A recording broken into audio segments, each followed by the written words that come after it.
So thank you for having me twice today. So I'm here to give you a brief about the UAE's mission to the lunar South Pole.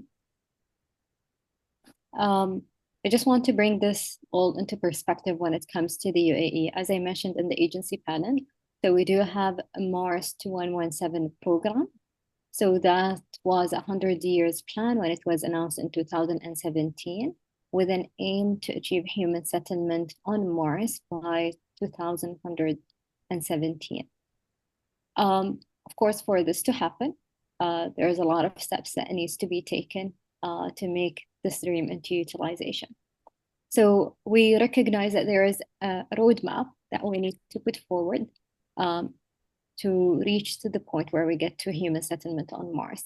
And that involves several things. One, enabling humans to reach Mars and to have settlement support in there. So that includes energy, food, water, and then there's safety as well for humans. And then there are technologies that needs to be developed in order to achieve that. And we're talking about exploration, habitat, and even ISRU. And specifically when it comes to the Emirates Lunar Missions program, that comes under the robotic technologies and trying to develop technologies that can be of utilization for human settlements. So we're developing rovers under the Emirates Lunar Mission. And this is very much in alignment with the global exploration roadmap. You've heard from multiple agencies about their plans to the moon and Mars. And just in parallel with that, we do have the same plans and we're working together. I've showed this slide before as well, just to recap. Right now, we do have a total of 3 missions under the Emirates Lunar Mission program. The first one was Rashid 1. This is a mission that was launched in December 2020, and it was landed last year. This mission wasn't successful because the lander crashed on the moon, so we couldn't test our technologies at that point. However, like after the landing incident, the team came together and then we started working on the second and the third mission. We do have Rashid 2 rover, and then we have Rashid 3 rover. And today in this presentation, I'm highlighting Rashid 3 rover because this is the mission that was announced in April, the mission that is going to the South Pole of the moon. And the plan for this mission to launch and land on the surface of the moon in 2028. So I've showed the slide as well before. So Rashid 1 rover platform is for international collaboration. So what we're doing in Mohammed bin Rashid Space Center is we're developing the rover itself. And then we're hosting scientific instruments from international agencies or companies that develop these instrumentations, as long as they align with the scientific objectives that we do have for the mission. And then based on that, we do work together for the execution of the mission in terms of operation. So for specifically Rashid 3, the mission that we're going to the South Pole, it was announced in April of this year. And the mission statement says that the ELM program, which is the Emirates Lunar Mission Program, shall develop a rover to be delivered through a third-party lander to the lunar South Pole and to operate for at least 1 lunar cycle. And then once we are on the surface, the rover shall investigate the presence of water and study the geography and the geology of the landing site that will be in. This is the mission profile of Rashid 3. So we're looking for a rover of the size of 20 kilograms to operate for at least 1 lunar cycle to be launched in 2028 and to explore the area of the landing site and look for water.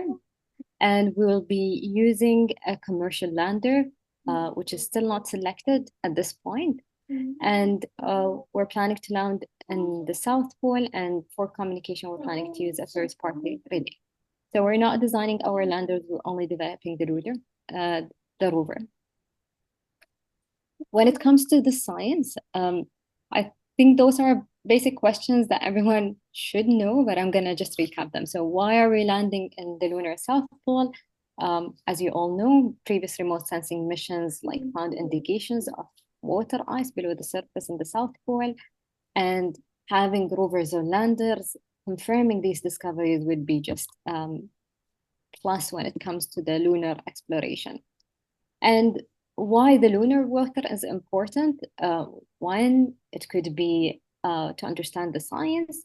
So those water pockets could provide us a record of lunar volcanoes, materials, and comets and asteroids delivered to Earth and the origin of the oceans. And it could be for ISRU reasons as well. So if we have it in sufficient quantities, then that could aid in for drinking or for fuel or using it for cooler and so on.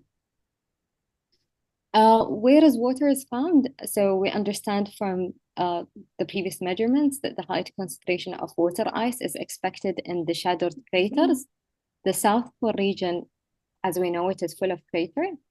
And we do have the PSRs, the permanently shadowed regions. Those are very much of interest. They're very cold. They don't receive direct sunlight. And they're expected to have water ice in them. So those become one of the very much interested regions that we would like to explore. In addition to the PSRs, we're interested to go to shadowed areas and of course quasi-permanently emitted areas. So these are the three regions that we're looking into, not specifically where they're pointed out. Those are just a display of the regions that we're interested in, but the landing site is still not selected at this point. There are some ongoing studies on potential landing site, but we're not at this stage yet that it had been selected. For the science objectives of Rashid 3, as I mentioned, we do have two objectives. The first one in green is to study the geographic and geological features of the lunar polar region. We would like to understand the surface properties and composition, specifically the surface mineralogical features, the surface regolith size, the surface atomic composition, and the surface thermomechanics. And then for the second objective, we would like to investigate the presence of water in the lunar polar region. We are looking to detect potential signs of water, looking on the surface and in the subsurface as well.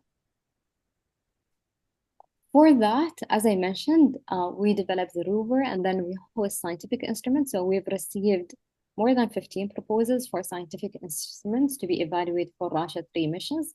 And the team at Mohammed bin Rashid Space Center looked into several evaluation criteria to select those instrumentations. We look into the science merit and sensitivity of having that in relation to the scientific objectives that we do have. We looked into mass and power, since we do have some limitations when it comes to the total mass of the rover. We looked into the instrument development maturity. Where is it in the spectrum? And the implication of having such instrumentation on the rover system, in terms of accommodations, and the complexity of the concept of operations. So we had to take all of that into consideration. And we've selected at this stage the instruments that were of high interest to the mission objectives and its science.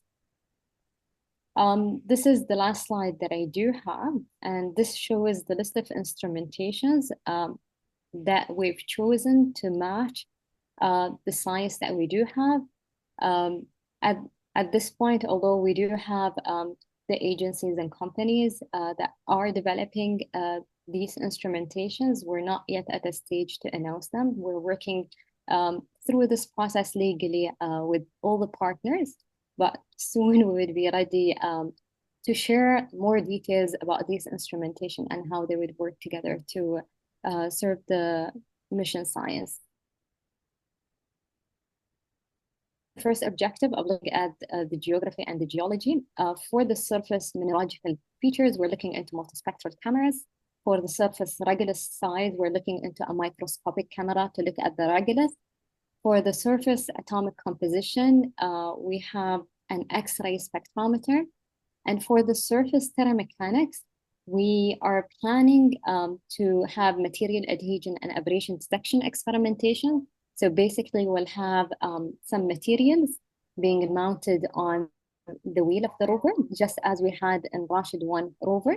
And then the interaction of those materials with the surface regolith continuously as we drive will give us information about these materials.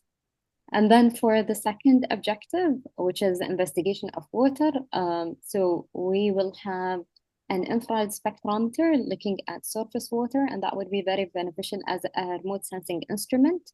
So we don't have to step into the shadow or PSR. We will be able to gain information remotely, whether there would be water on the surface or not.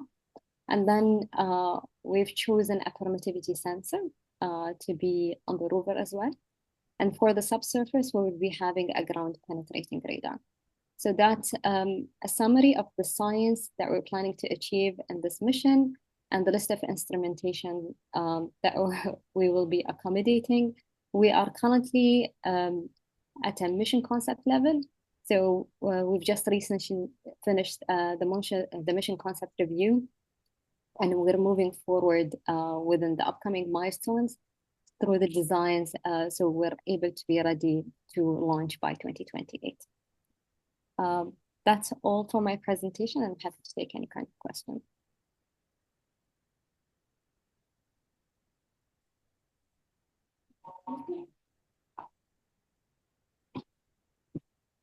Thank you very much. Are there any questions in the audience?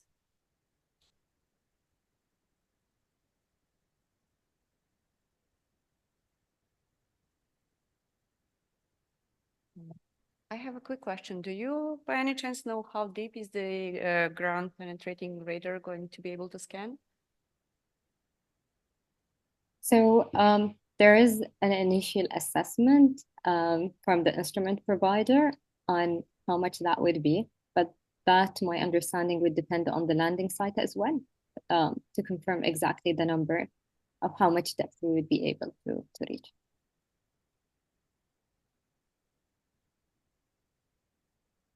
Hello, Are Josh. there any questions online?